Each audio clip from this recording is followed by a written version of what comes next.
Good afternoon, everybody. Today I got a really cool quad for you. It's the Gteng Pterosauria.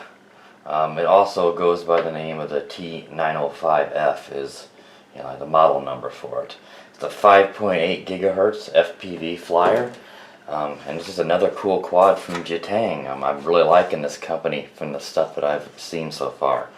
It's an FPV Flyer, but the one caveat I should mention before going any farther is that some of the product information on some of the websites list this as a racer, and it could just be the look of it, but this is not a racer. It's actually just the opposite. It's a slow flyer aerial video quad, so it is not a racer. So if you see it listed as a racer on a website, it is not that. I just want to get that out of the way at the bat because it is definitely not a racer.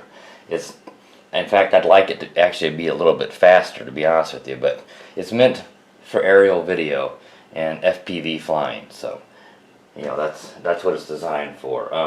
I went ahead and put the prop guards on this. It comes with the prop guards off, but I thought they're relatively small prop guards, and I just kind of like to look at them. I'm usually not a big fan of prop guards, but I went ahead and put it on these because they're easy to install. So I thought it might be a racer and it'll be a little faster, so I thought I might need the prop guards, to be honest with you. It's got blue LEDs on these motor pods in the front, and it's got white in the back, so a little different color scheme than I'm used to, but enough contrast that it makes it just fine for orientation, especially flying in low light.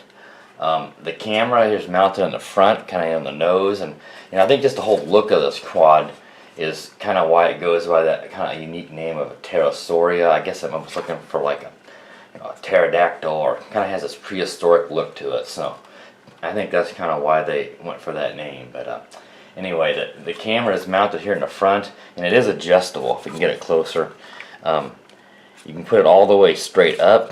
It looks straight. Now you can't aim up, but you can put it level, and then you can aim it down.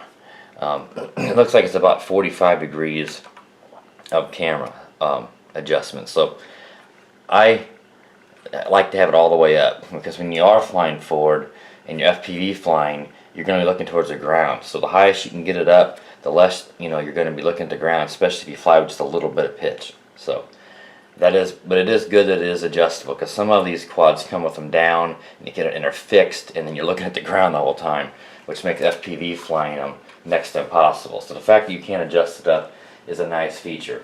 It only weighs 167 grams, so it does not require an FAA registration number in the United States, so that's always a bonus. You don't have to worry about that.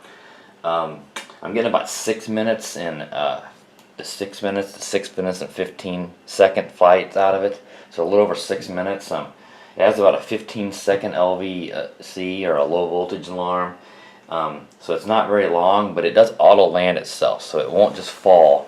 It will come down, and it's a controlled land. You can control it as it's coming down, and to land itself. So that's a big bonus too, that it doesn't just fall. And it does have altitude hold, which is another reason why this wouldn't be a racer. You don't usually use altitude hold on a racing quad anyway. So it has a self-centering stick on the transmitter, so it does hold us altitude with that, working along with the barometer.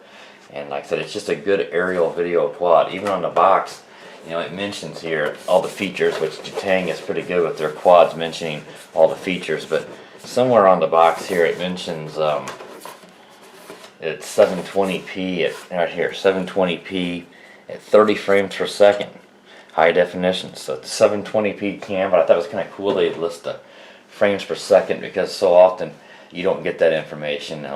And 30 frames per second, it'd be nice if it was 60, but 30 is still decent. So you get pretty decent video out of it. There's a little jello wobble in the video, but it's not bad. It's you can live with it. I've seen much worse. I would compare this quad and its features as quite similar to the Cyma X5 UW that just came out, and it has a lot more jello wobble than this. But the one big difference between that quad and this is the transmitter has a built-in FPV screen, and we'll get to the transmitter in a minute. So for the price, this thing is a real winner with that screen. I really like that. So like I said, I've got 6 minutes flight time. and it comes with this, you know, a 2S lipo. I was kind of surprised by that too. Hopefully it'll focus in here. It is a 2S lipo, but it's only 350 milliamps, so it's not a really large lipo, and that's one reason why you may only get to, you know, that's probably why it only gets to 6 minutes. But it is, you know, a 2S, so it's fairly powerful, and that really helps with, like, when you're doing some flips and stuff that I did with it in my flight review. It recovers nicely. I think that's because it has a nice big powerful 2S lipo battery in it. Let's see, anything else on the quadcopter itself? I think I covered the basics on it. We may come back to it, but the battery does slide into the bay here on the bottom. It's got quite a bit of room, so it's easy to get that battery and slide it in there and connect it up. It's got a rather large plug too, but it makes it easy to plug in. Also, in the camera, you know, the camera does record directly to the a microsd card, so you're not having to worry about recording to, you know, the feed coming to the transmitter. So you get that 720 HD feed directly off the camera into this SD card here. So it just spring loaded and snaps in right behind the camera. So you can pop it out and put it in your computer and then download the video. So I also like that. It's always a big bonus when you get the SD card on the quad and you're not recording directly, you know, the feed to the transmitter. Let's see. Let's go to the transmitter. The transmitter is just really nice. It's really ergonomic. It's got nice long sticks, so it's good for pinchers or thumb flyers. You know, you power it up here, and once you power it up, then you can power on the LCD screen. Now, of course, it's just gonna be static now with the, you know, with the quadcopter off. But when you turn that back off, the screen does go off with it, so you can't accidentally leave the monitor on and run it down. Another cool thing is, and I've got it locked so I can't show you here, but it comes with a small lipo, so you don't have to worry about putting double A's or triple A's in here and then constantly replacing it, because the screen is going to draw a lot of power. It comes with a 1S lipo, and I think I've got it here in my notes. It's a 450 milliamp 1S lipo, so it's a fairly large battery, so it'll probably get you about an hour or so, I would think, before you'd need before I'm charging it back up again. So, you know, a decent battery, but I really like that it has a rechargeable battery. On the front here, it's also got a button here for you to start your video and taking photos, and then your luminosity, or, you know, increasing the brightness of the screen. Since it doesn't have a sunshade, you want it up quite a bit if you're going to be out in the sun. But you could easily build your own little sun shade for this if you wanted to.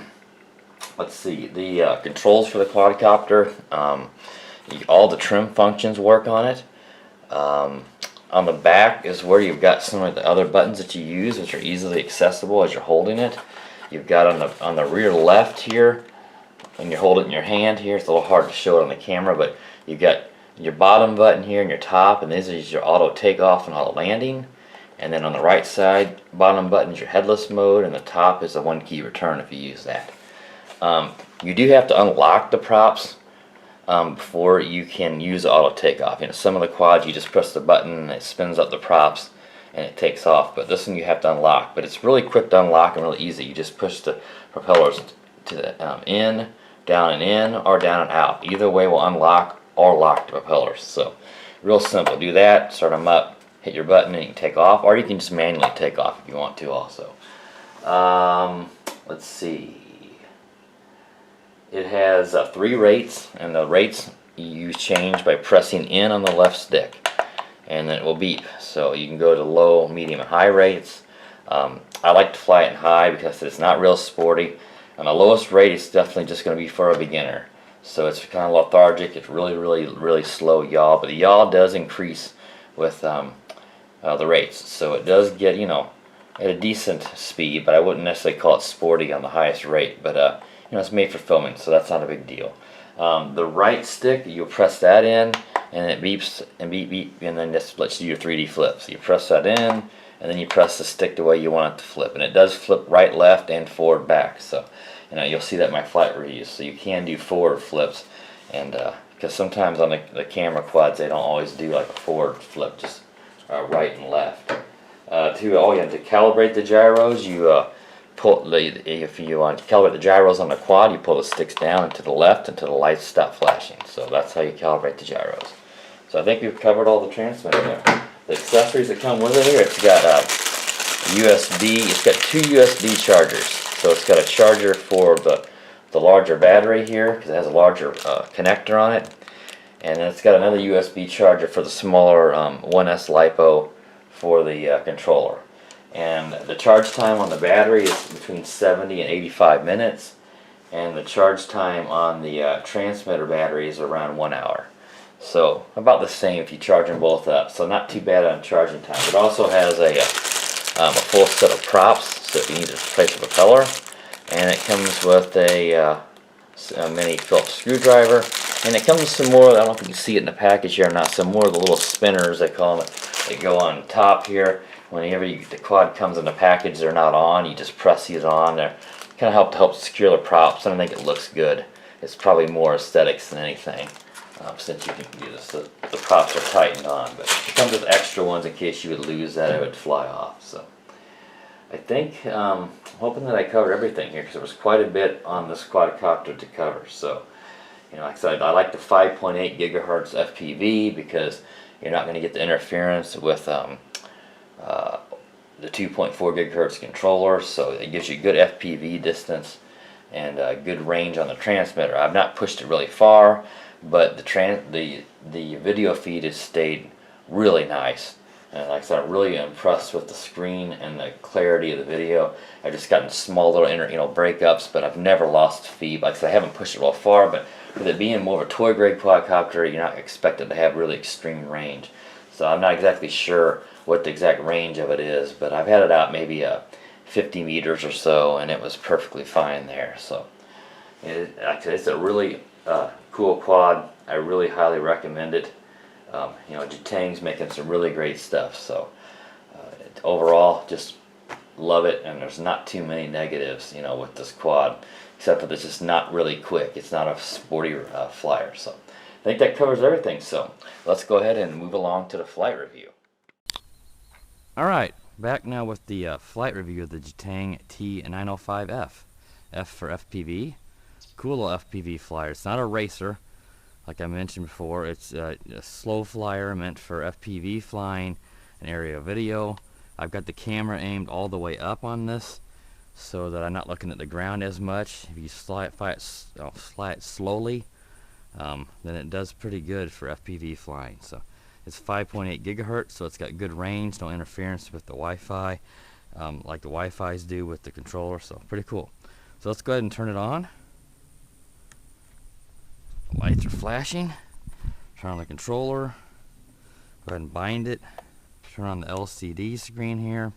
I got the brightness up quite a bit, and I can see that I'm not sure this will show up on the camera, but I got about half a battery, 26 minutes and 15 seconds of recording time on the SD card. So let's go ahead and let's see if you have the blades. You can push them in, or you can do out. Either way, to unlock the blades. So let's go ahead and take it up. Now I'm going to start recording the video, and then you have to unlock the blades before you can do the auto takeoff, which I like to use the auto takeoff and landing. So let's go ahead and start recording, and let's go ahead and unlock the blades, and let's do an auto takeoff. It doesn't get up real high on the auto takeoff, but enough, not a big deal. It'd be nice if it probably went up maybe another 2 or 3 feet. And that is in the lowest rate. And see, it's a pretty gentle flyer. I'm looking on my FPV screen here, and it is just fine for flying. Just don't want to fly, you know, full pitch, which there isn't as much pitch on slowest mode or low rate. You change rates here by pressing down on the stick, the left stick. And there's 3 rates. I'm going to go all the way up to the highest rate. See, it's a little sportier now. The yaw increases. I'm going to bring it closer here, and we can demonstrate the yaw. Now it has altitude holds, so it's a gentle riser and a gentle descender with the throttle sticks, you know, being self-centering. So there's the yaw, on expert rate. I press it once and go back to beginner's rate. You can see it's real slow. So there's intermediate, a little better. Like I said, I think this one flies best at expert rate. Let's see if we can do a flip. I don't typically do flips while I'm filming and stuff. I think it kind of defeats the purpose. But let's go ahead and try. You press the right stick in, and then the way you want to flip. And it flips actually pretty good for a rather large quad. But it's got that 2S lipo, so it gives it more power. Let's do one more flip. Let's see if we do a forward flip. Yeah, it actually does. Didn't know if it would. Some of these ones that film like that don't like to do forward flips. So let's go ahead and take it out here a little ways. And I can see here I'm FPV flying. Like I said, the screen is fairly bright, so you can see it even with the glare of the sun. But I think if you would do this a lot, you might want to build yourself your own little custom sun shield. Just a cardboard would work, or if you wanted to paint the cardboard black to help match the screen, that'd look better. But that would certainly help reduce the glare.